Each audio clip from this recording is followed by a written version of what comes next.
continent. Cette volonté d'autonomie stratégique n'est pas une volonté d'isolement, c'est plutôt une volonté de maîtrise. Nous devons exercer fermement notre capacité à définir nous-mêmes nos priorités, nos instruments et nos alliances. Cela suppose des institutions régionales fortes, Union africaine, CEDEAO, CEAC, SADC. Cela suppose aussi des capacités nationales robustes, des armées professionnelles, des diplomaties actives, des mécanismes régionaux efficaces. Et c'est précisément ce que nous nous efforçons à réfléchir et à construire ici. Un espace africain de dialogue et d'action, capable de formuler un agenda sécuritaire africain cohérent, légitime et résilient. Puisque nous n'avons pas vocation à subir la vision sécuritaire des autres, alors nous devons inventer et imposer la nôtre. Et cela m'amène à ma deuxième conviction, c'est que la paix durable se construit par la cohésion locale. La paix ne se décrète pas, elle se construit. Et elle se construit par l'inclusion et par la justice sociale. Les conflits auxquels nous sommes confrontés trouvent souvent leur origine dans des inégalités territoriales, des frustrations sociales ou des exclusions politiques. Quand une communauté se sent oubliée, marginalisée ou méprisée, l'instabilité n'est jamais très loin. La réponse durable, c'est de tisser les liens de proximité. C'est la participation des citoyens, le dialogue communautaire, la réconciliation nationale. C'est aussi de comprendre que les femmes, les jeunes, les autorités locales, la société civile sont des acteurs de paix à part entière. La paix, on l'a souvent dit, n'est pas seulement l'absence de guerre, c'est la présence de la justice, de la dignité et de l'espoir. C'est donc dans la représentativité des institutions et dans l'accès équitable aux services publics que se forge la stabilité. Je le redis clairement, la sécurité n'est pas qu'une affaire d'armes ou de budget. C'est aussi une affaire d'éducation, de santé, d'emploi et de gouvernance.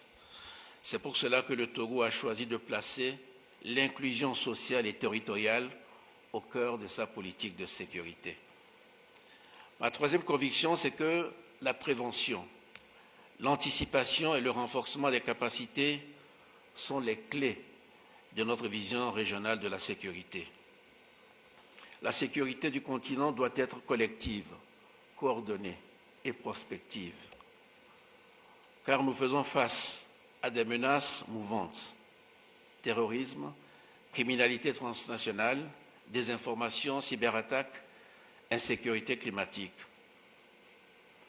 Aucune armée, aucune frontière, aucun État ne peut les affronter seul. Il faut passer de la réaction à la prévention. Cela signifie investir davantage dans la veille stratégique, le renseignement partagé, les systèmes d'alerte précoce et les mécanismes d'intervention rapide. Mais anticiper, c'est aussi agir sur les causes profondes. Chaque crise évitée est une victoire, certes silencieuse, mais décisive.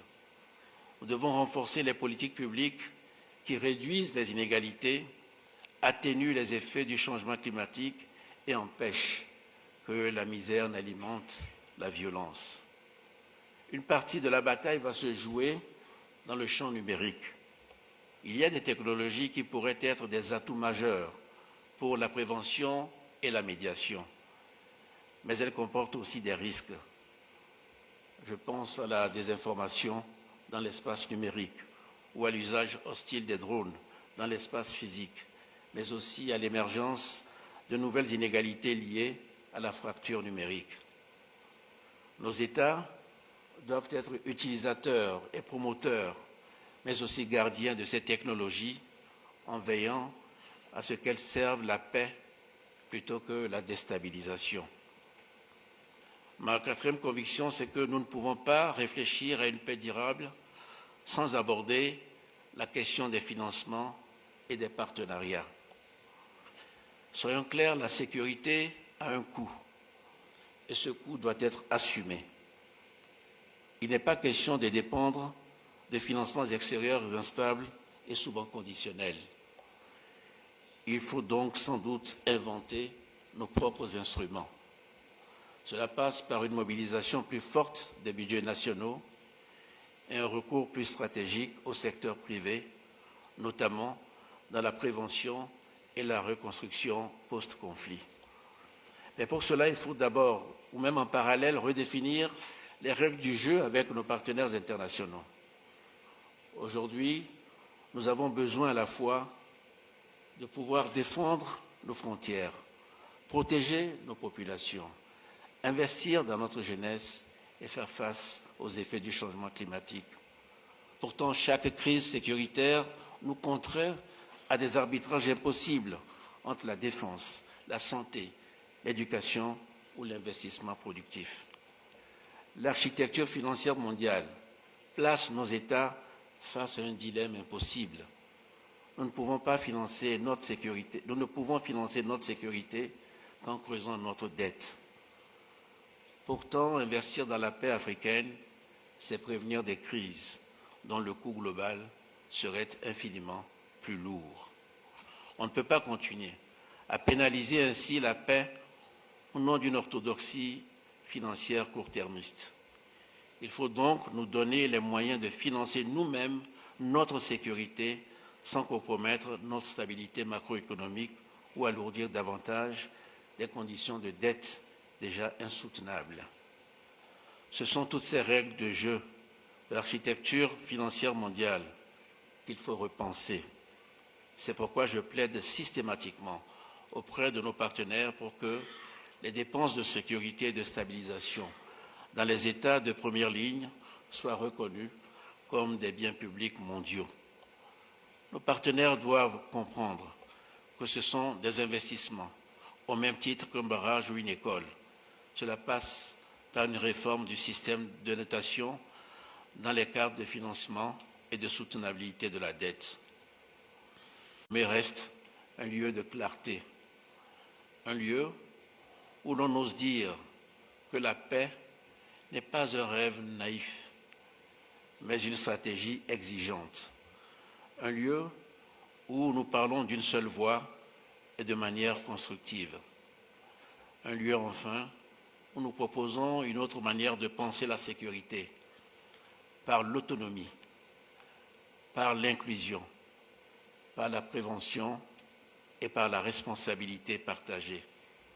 C'est cela, je crois, l'esprit du Lome Peace and Security Forum. Un esprit d'action, de lucidité et de solidarité. Puissent nos débats des 2 prochains jours nourrir des solutions africaines et inspirer le reste du monde. Et que de Lomé puisse rayonner cette vision simple, celle d'une Afrique en paix, souveraine et forte. Je vous remercie.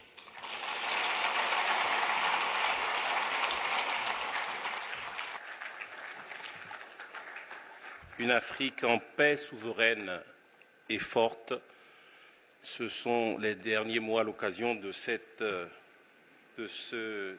ouverture solennelle de la 2e édition de Lome Peace and Security Forum.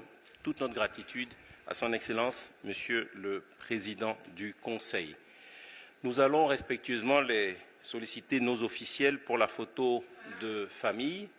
Cela nous permettra de changer la configuration pour suivre après tout de suite le panel numéro 1.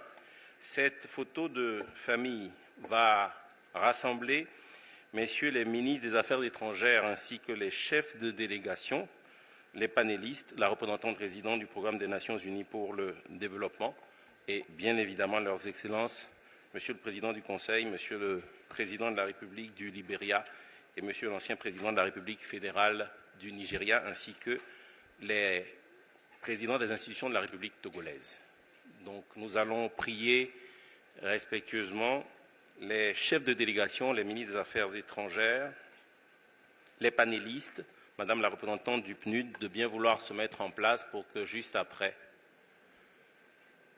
leurs excellences ainsi que les présidents des institutions les rejoignent pour la photo de famille.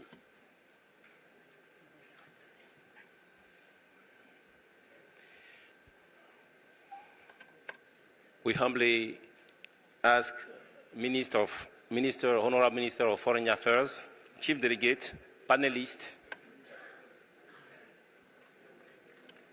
to join us for the photo, and we will humbly ask after that, Your Excellency, President of Council, President of Liberia and former President of Nigeria. And we kindly also invite all the moderators to join the panelists on stage. Thank you.